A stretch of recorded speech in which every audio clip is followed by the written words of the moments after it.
TBGKS ఇన్ఛార్జిగా నియమితులై మొదటిసారిగా గోదావరిఖని పట్టణానికి వస్తున్న సందర్భంగా మాజీ మంత్రి కొప్పుల ఈశ్వర్కు ఘనస్వాగతం పలుకుదామని టీబీజీకేఎస్ రాష్ట్ర అధ్యక్షులు మిర్యాల రాజిరెడ్డి పిలుపునిచ్చారు. గోదావరిఖన్లోని టీబీజీకేఎస్ కేంద్ర కార్యాలయంలో ఆయన మీడియాతో మాట్లాడుతూ బీఆర్ఎస్ వర్కింగ్ ప్రెసిడెంట్ కేటీఆర్తో ఇటీవల టీబీజీకేఎస్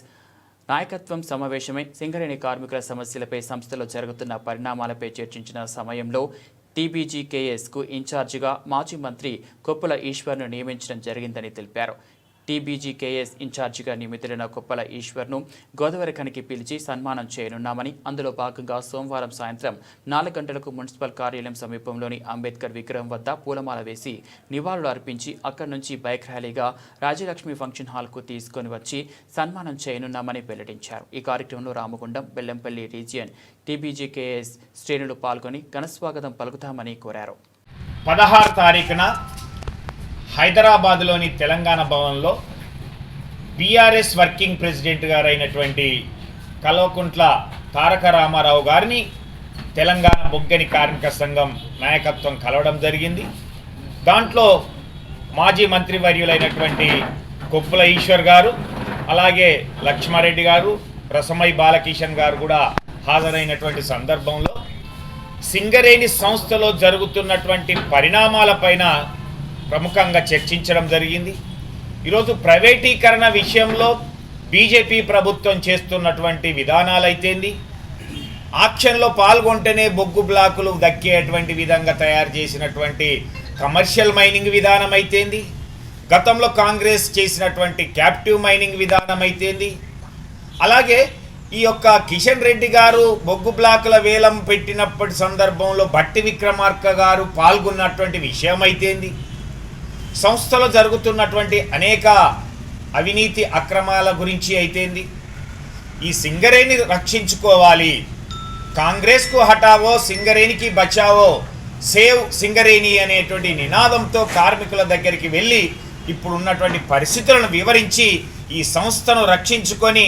తద్వారా గతంలో కేసీఆర్ గారు ఇచ్చినటువంటి హామీలు ఏదైతే అమలు జరుగుతున్నటువంటి దాన్ని అనుభవిస్తున్నటువంటి కార్మిక వర్గం ఉన్నదో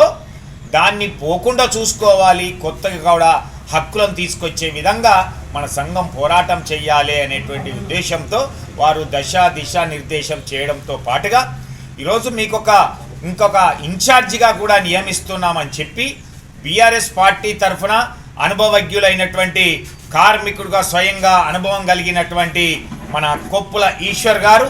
ఈ ప్రాంత బిడ్డ అయినటువంటి ఈ తెలంగాణ బొగ్గని కార్మిక సంఘానికి ఫౌండర్గా ఉండి ఈ సంఘం ఈ స్థాయిలో చేరడానికి కారకుడైనటువంటి వారిని ఈరోజు బీఆర్ఎస్ పార్టీ తరఫున తెలంగాణ బొగ్గని కార్మిక సంఘానికి వారు ఇన్ఛార్జిగా నియమించినటువంటి సందర్భంలో వారు ఎల్లుండి సోమవారం నాడు 21వ తారీఖు నాడు 4 గంటలకు వారికి మొట్టమొదటిసారిగా గోదావరి ప్రాంతానికి ఈ నియమితులమే అయిన తర్వాత వచ్చినటువంటి సందర్భంలో వారికి స్వాగతం తెలిసి అలాగే సన్మాన కార్యక్రమం ఏర్పాటు చేయాలనేటువంటి ఉద్దేశంతో వారు 4 గంటలకు మన అంబేద్కర్ స్టాచ్యూ మున్సిపాలిటీ ఆఫీస్ దగ్గర వారిని రిసీవ్ చేసుకొని ఆ అంబేద్కర్ గారికి పూలమాల వేసిన అనంతరమే బైక్ ర్యాలీగా వస్తూ ఇక్కడ ఉన్నటువంటి గాంధీ విగ్రహం దగ్గర కూడా దండ వేసి ఇక్కడ నుంచి రాజ్యలక్ష్మి ఫంక్షన్ హాల్లో ఒక సభను నిర్వహించి ఆ సభలో వారిని ఘనంగా సన్మానించి రాబోయే రోజుల్లో సింగరేణి కార్మికులకు తెలంగాణ బొగ్గని కార్మిక సంఘం ఏ విధంగా అండగా ఉంటుంది అనేటువంటిది తెలియజేసేటువంటి విధంగా వారు కూడా చెప్పడంతో పాటు మొన్న కేసీఆర్ గారు చెప్పినటువంటి సంస్థ పట్ల మనం బాధ్యతగా వ్యవహరించాల్సినటువంటి విషయాలపైన కూడా చర్చించడం జరుగుతుంది. కాబట్టి ఈ యొక్క